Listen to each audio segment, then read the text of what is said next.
Chapitre 1. Le défi. L'histoire de Lancelot commence le jour de l'Ascension, au royaume de l'Ogre, à la cour du bon roi Arthur.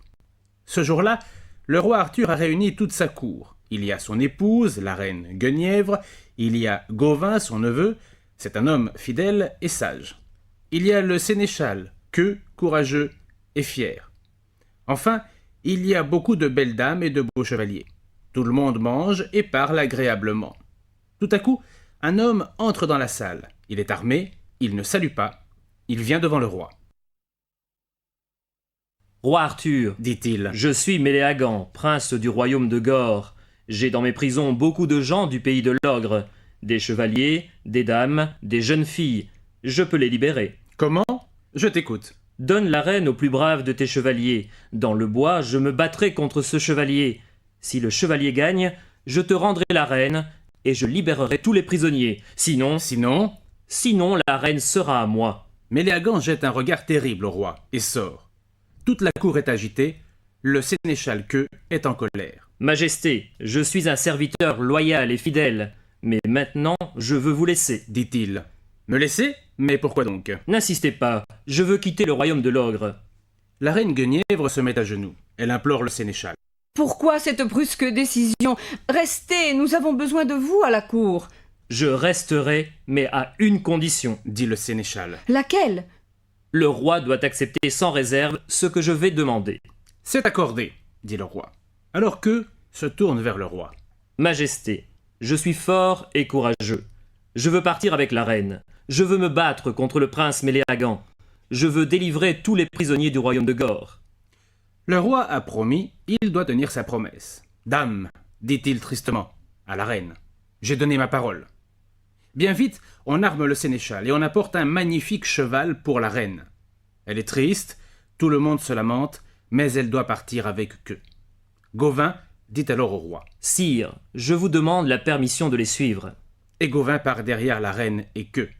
Méléagant, queux et la reine Guenièvre, Gauvin chevauchent ainsi longtemps. Gauvin enfin arrive dans le bois. Il rencontre un chevalier, c'est Lancelot du Lac. Il est à pied.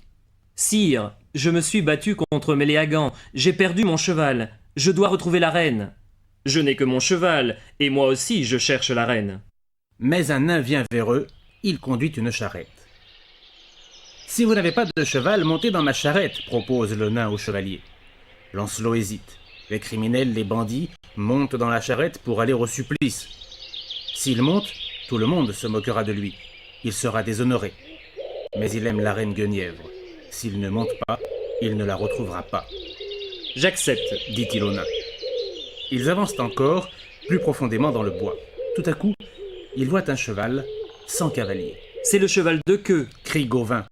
Regardez, il est blessé, la selle est brisée. Le cheval est blessé, alors queue a perdu son défi. Il est peut-être mort. La reine est prisonnière.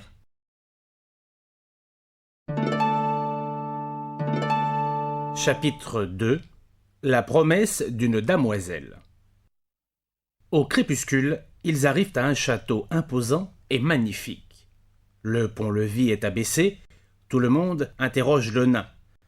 Quel est le crime de ce chevalier? Quel sera son supplice? Est-ce un voleur? Est-ce un meurtrier? Mais le nain ne répond pas. Lancelot descend de la charrette et le nain repart aussitôt.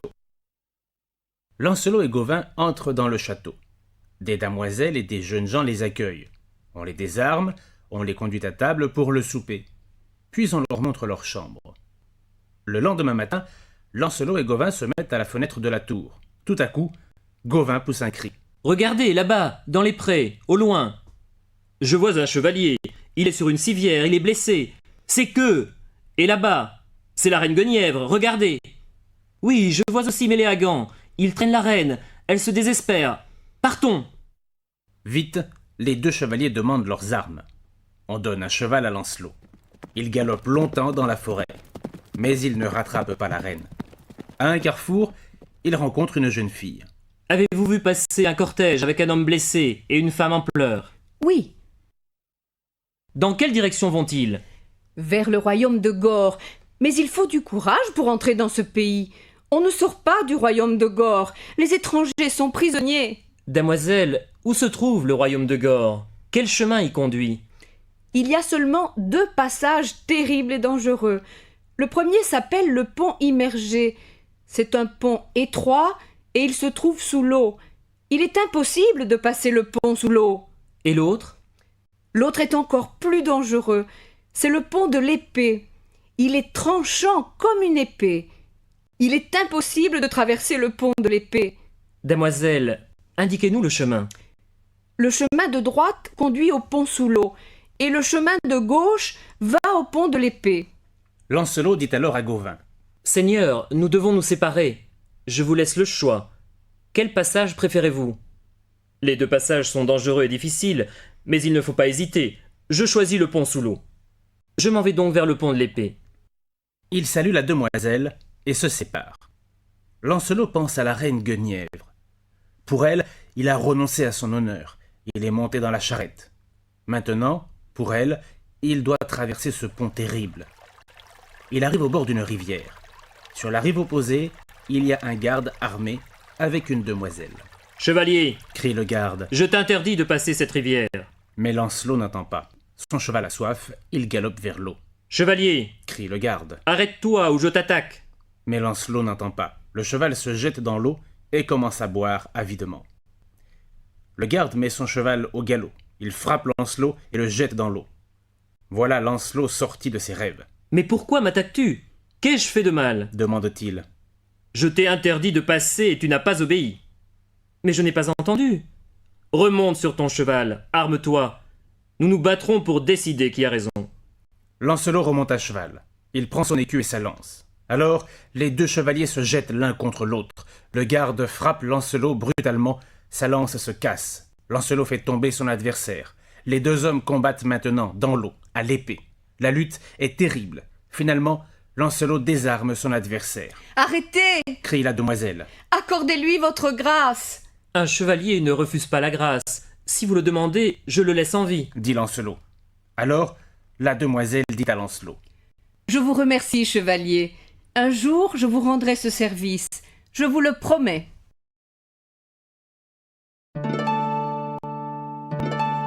Chapitre 3. Le cimetière du futur. Vers midi, Lancelot arrive dans un grand pré. Au milieu, il y a une belle église. Lancelot descend de cheval et entre dans l'église, prier Dieu. Quand il ressort, il rencontre un moine, très vieux. « Qu'y a-t-il derrière l'église ?» demande Lancelot. « C'est un cimetière, répond le moine. Conduisez-moi. » Il suit le moine. Dans le cimetière, il voit des tombes magnifiques. Sur chaque tombe, il y a une inscription. Lancelot lit. « Ici reposera Gauvin. Ici reposera Yvain. » Gauvin, Yvain. Mais ce sont des chevaliers du roi Arthur. Ils ne sont pas morts. Non, répond le moine. Ils ne sont pas morts.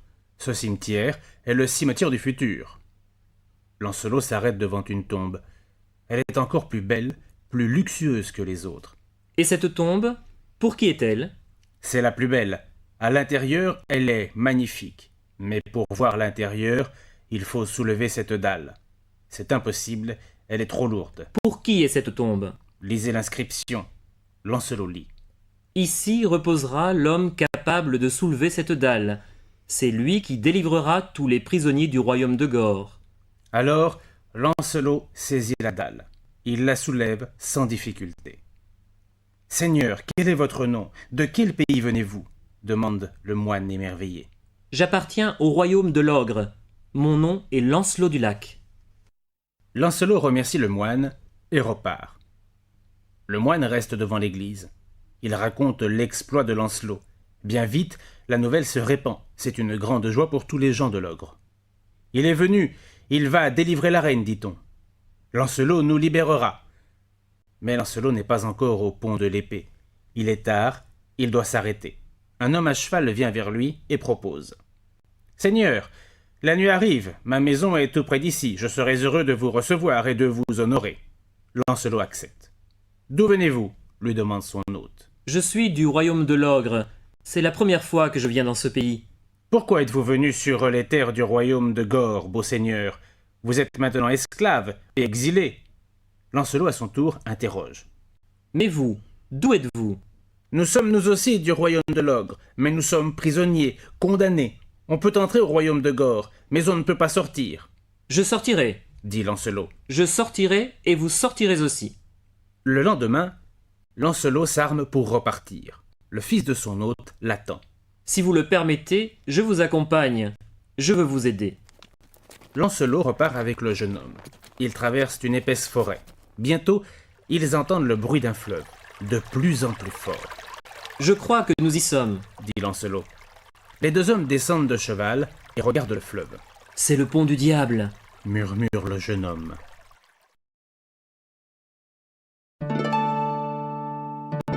Chapitre 4. Le pont de l'épée. Le pont mérite bien son nom. C'est une épée, solide et rigide. Elle unit les deux rives. Sous le pont coule une eau noire, sale, rapide. Et de l'autre côté du pont, il y a deux lions féroces. Le jeune homme a peur. Seigneur, écoutez mon conseil. Renoncez. Si vous passez de l'autre côté, ces deux lions vous dévoreront. Ne risquez pas votre vie. Je n'ai pas peur de cette eau, ni de ce pont, ni de ces lions. Plutôt mourir que renoncer. Lancelot enlève ses souliers, ses chausses. Mais vous allez vous blesser. Ce pont est tranchant. C'est la seule solution. Je passerai à genoux. Merci pour votre aide et votre compagnie. Lancelot commence la traversée. Il se blesse, aux pieds, aux mains et aux genoux. Finalement, il arrive sur l'autre rive. Les lions ne sont plus là. Juste en face du pont, à la fenêtre de leur château, le roi de Gore, Bademagu, et son fils, le prince Méléagant, ont tout vu. « C'est un prodige, ce chevalier a un courage extraordinaire !» s'exclame le roi Bademagu. Méléagant ne répond pas. Le roi comprend sa colère. « Fils, tu dois faire la paix avec ce chevalier. Il vient chercher la reine Guenièvre. Accorde-toi avec lui. Rends-lui la reine. » Je ne rendrai pas la reine. Je préfère me battre. Alors le roi fait seller son cheval. Il va auprès de Lancelot et il le salue. « Seigneur, soyez le bienvenu. Je suis le roi de ce pays. Je me mets à votre disposition. » Sire, je viens libérer la reine Guenièvre. Je ne veux pas perdre de temps. Je veux me battre immédiatement contre le prince Méléagant. « Mais vous êtes blessé. Vous ne pouvez pas vous battre. Attendez 15 jours ou 3 semaines. Il faut vous soigner. » Je ne peux pas attendre. Mais comme vous insistez, je me battrai demain. Le lendemain matin, une grande foule se rassemble au milieu de la place. Tous les gens de l'ogre sont là. Si Lancelot gagne, ils seront libres. Les deux chevaliers sont armés. Les chevaux sont couverts de fer. Les combattants s'élancent l'un contre l'autre. Au premier assaut, les lances se brisent sur les écus. Bien vite, Méléagant et Lancelot se retrouvent à terre. Maintenant, ils se battent à l'épée. Mais Lancelot est faible. Ses blessures lui font mal. Méléagant gagne et la foule tremble. Alors, une jeune fille s'approche des combattants. « Lancelot, Crie-t-elle. retourne-toi. Regarde qui est là à la fenêtre. » Lancelot se retourne. À la fenêtre, à côté du roi Bademagu, il voit la reine Guenièvre. Alors, il retrouve toute sa force et son courage. Il fait reculer Méléagant vers la tour. Ils sont maintenant tout près de Bademagu et de la reine Guenièvre. Méléagant n'a plus de force. Le roi a de la peine pour son fils. « Dame, dit-il à la reine, j'ai de l'affection pour vous. Je vous ai protégé contre mon fils. Accordez-moi une faveur. Lancelot ne doit pas le tuer. » « Je n'aime pas Méléagant, Répond la reine. mais vous m'avez aidé. Je veux que Lancelot arrête le combat. » Lancelot a entendu les paroles de la reine Guenièvre. Immédiatement, il arrête le combat et dit à la reine. Si vous le voulez, je le veux aussi. Le roi Bademagu supplie son fils. Lancelot est le plus fort. Fais la paix et relâche la reine. Je veux me battre, encore. Tu es fou et orgueilleux. Je ne veux pas assister à ta mort. Finalement, Lancelot et Méléagant trouvent un accord. La reine est libre. Dit Méléagant. Mais avant un an, nous nous battrons à nouveau. Si je gagne, la reine reviendra avec moi. J'en fais le serment, si la reine le veut. dit Lancelot. J'accepte. Le prochain combat aura lieu avant 1 an, à la cour du bon roi Arthur. Décrète la reine Guenièvre.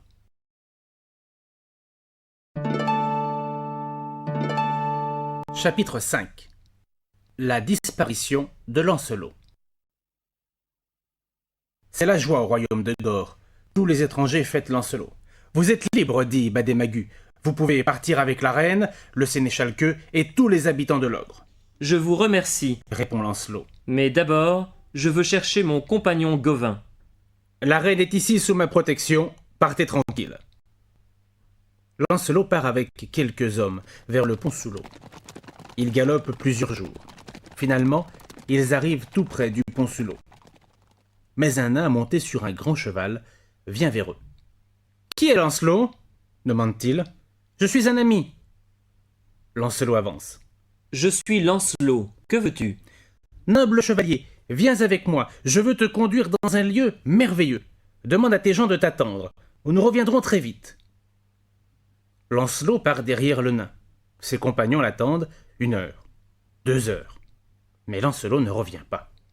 Partons à sa recherche. Mais nous ne savons pas où il est. Allons plutôt chercher Gauvin. Les hommes arrivent au pont sous l'eau.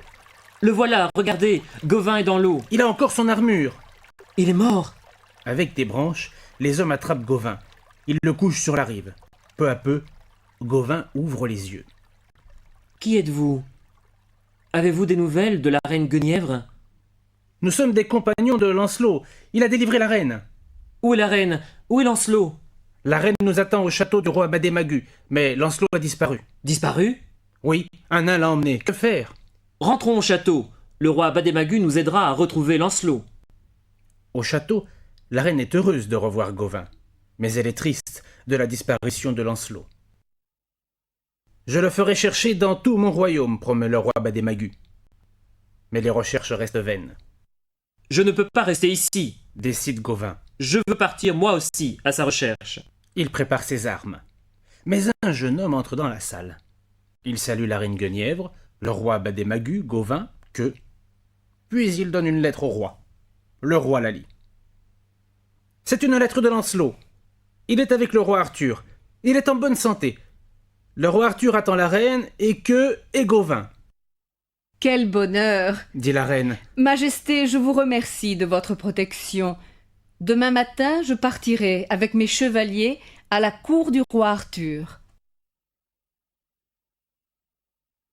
Le lendemain, le roi Bademagu escorte la reine jusqu'à la fin de son royaume.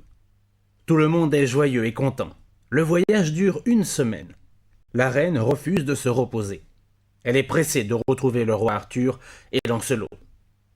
Finalement, ils arrivent près du château. Les habitants viennent à leur rencontre. Un homme salue Gauvin.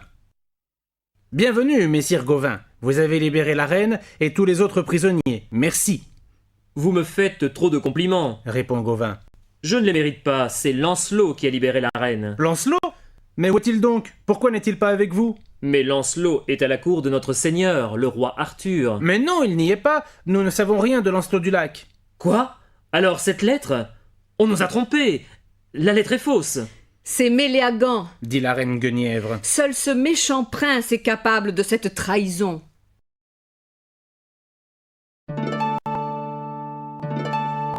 Chapitre 6. Le tournoi. Au royaume de l'Ogre, les jeunes filles ont demandé au roi Arthur d'organiser un tournoi dans la ville de Nose.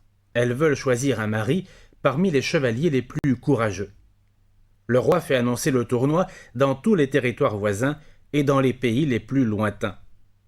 La nouvelle arrive très loin, aux oreilles de Lancelot. Lancelot est prisonnier, enfermé chez le sénéchal de Méléagant. Lancelot est triste, il se désespère. La femme du sénéchal s'inquiète. « Qu'avez-vous donc? Vous ne mangez plus, vous ne buvez plus, vous ne riez plus. Dites-moi la vérité. » Ah, madame, c'est vrai. Je suis triste. Toute l'élite de la terre, les plus valeureux chevaliers vont au tournoi dans la ville de Nose. Et moi, je suis ici, prisonnier. Ah, madame, aidez-moi. Mais comment? Votre mari est absent. Laissez-moi partir. À la fin du tournoi, je reviendrai. Vous avez ma parole. Mais je ne peux pas. Madame, devant Dieu, je fais le serment de revenir à la fin du tournoi. Jurez-le. Je le jure, et je serai votre serviteur. Aussitôt, la dame donne à Lancelot les armes, l'armure et le cheval de son mari. L'écu est magnifique, de couleur vermeille. Le cheval est beau et fort. Les meilleurs chevaliers du monde sont arrivés au château de Noz. Ils habitent dans des tentes et des pavillons luxueux. On a construit de grandes tribunes, magnifiques, pour la reine, les dames et les demoiselles. Finalement, le tournoi commence. La prairie est noire de chevaliers, les lances forment une forêt. Dans les tribunes, les demoiselles commentent les exploits des chevaliers. Mais qui est ce chevalier à l'écu vermeil? On ne sait pas son nom. Il est venu seul. On ne connaît pas son visage. Regardez, il a battu le fils du roi d'Irlande. Et maintenant il se bat contre le fils du roi d'Aragon. La reine écoute ses commentaires.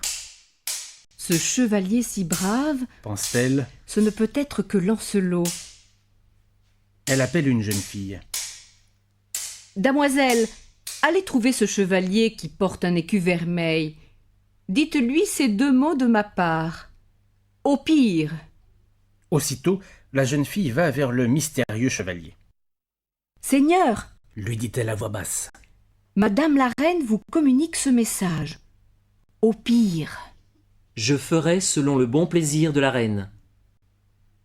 Maintenant, Lancelot se bat très mal. Il frappe avec sa lance dans le vide. Et quand on l'attaque, il se sauve. Que fait le chevalier à l'écu vermeil? Il court, il se sauve, il a peur. Où est donc tout son courage? Il est ridicule. La reine s'amuse beaucoup. Elle est heureuse, car elle a retrouvé Lancelot.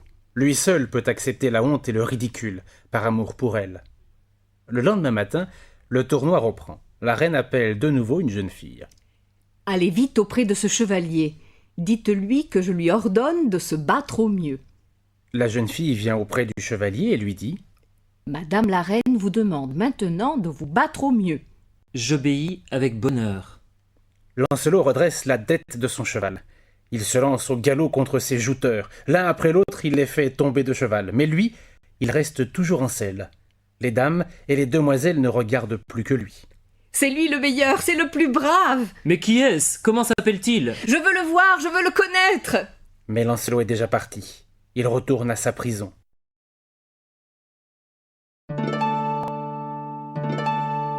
Chapitre 7. Le retour de Lancelot. Méléagant a appris la fugue de Lancelot. Il est furieux. Il appelle les meilleurs maçons du pays de Gore. Près du rivage, ils construisent une haute tour, sans porte, sans fenêtre. Il y a juste une ouverture, toute petite, avec une corde. Il y enferme Lancelot. Tu ne sortiras jamais de cette tour. Tu veux me faire mourir de faim? Non. Un gardien t'apportera à manger. Tu devras seulement tirer la corde. Adieu. Puis Méléagant va à la cour du roi Arthur. Roi, Dit-il avec arrogance. je viens chercher Lancelot. Je dois me battre avec lui, devant toi. Nous n'avons pas de nouvelles de Lancelot et nous sommes bien tristes. Mais Lancelot m'a donné sa parole. Gauvin dit alors. Si nous ne trouvons pas Lancelot, je me battrai contre vous, à sa place, avant 2 mois. Puis Méléagant va au château du roi Badémagu. Père, Dit-il. savez-vous que je fais peur au meilleur chevalier du roi Arthur? Pourquoi dis-tu cela, mon fils? Parce que Lancelot, le valeureux, le courageux se cache. Il a peur de se battre avec moi. La fille de Badémagu entend cette conversation. C'est impossible. Se dit-elle. Je dois aider Lancelot. Je dois tenir ma promesse. Elle part seule, sur une mule. Elle prend 1000 chemins. Elle traverse des montagnes et des vallées. Elle suit des fleuves et des rivières. Elle voyage plus d'1 mois, mais en vain. Un jour, elle aperçoit au loin une tour isolée au bord de la mer. Elle s'approche. Elle regarde vers le sommet. Elle cherche une porte, une fenêtre. Tout à coup, elle entend des lamentations. Hélas, comment sortir de cette tour? Je suis perdu. Alors la jeune fille crie très fort. Lancelot, je suis votre ami, répondez-moi. Qui êtes-vous? Que voulez-vous? Lancelot, je viens vous chercher. Rappelez-vous, vous m'avez accordé la grâce d'un chevalier. Je vous dois un service. Je viens tenir ma promesse. Elle prend par terre un morceau de métal et l'attache au bout de la corde. Tirez la corde. Avec ce métal, élargissez l'ouverture, puis sortez. Lancelot frappe contre le mur de toutes ses forces. Quand l'ouverture est assez grande, il attrape la corde et se laisse glisser le long du mur. Enfin, Dit-il faiblement. je respire. Vous êtes faible. Je dois vous soigner. La jeune fille le fait monter devant elle sur sa mule et l'emmène. 2 mois plus tard, Méléagant se présente à la cour du roi Arthur. Roi, as-tu des nouvelles de Lancelot? Nous l'avons cherché, mais sans succès.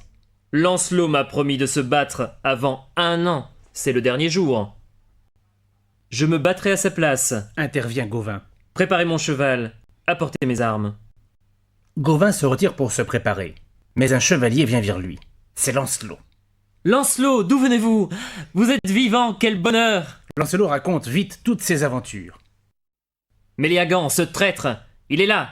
Je vais me battre contre lui à votre place.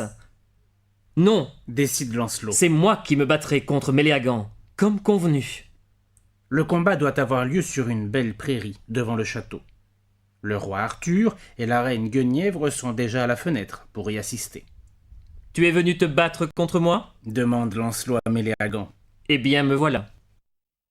Méléagant reste muet de surprise. Et cette fois-ci, Méléagant, je ne te ferai pas grâce. Les 2 chevaliers lancent leurs chevaux au galop. Les coups sont terribles. Après plusieurs assauts, ils se retrouvent tous 2 à terre. Son épée à la main, Lancelot avance contre son adversaire. Méléagant met son écu devant son visage pour se protéger. Lancelot le blesse au bras droit. Méléagant devient fou furieux, mais Lancelot est le plus fort. D'un coup d'épée, il détache le aume de Méléagant. D'un dernier coup d'épée, il lui tranche la tête. Ainsi finit l'histoire de Lancelot du Lac. Pour l'amour de la reine Guenièvre, il est monté dans la charrette, comme un criminel. Pour l'amour de la reine, il s'est battu, courageusement et loyalement. Et il a triomphé.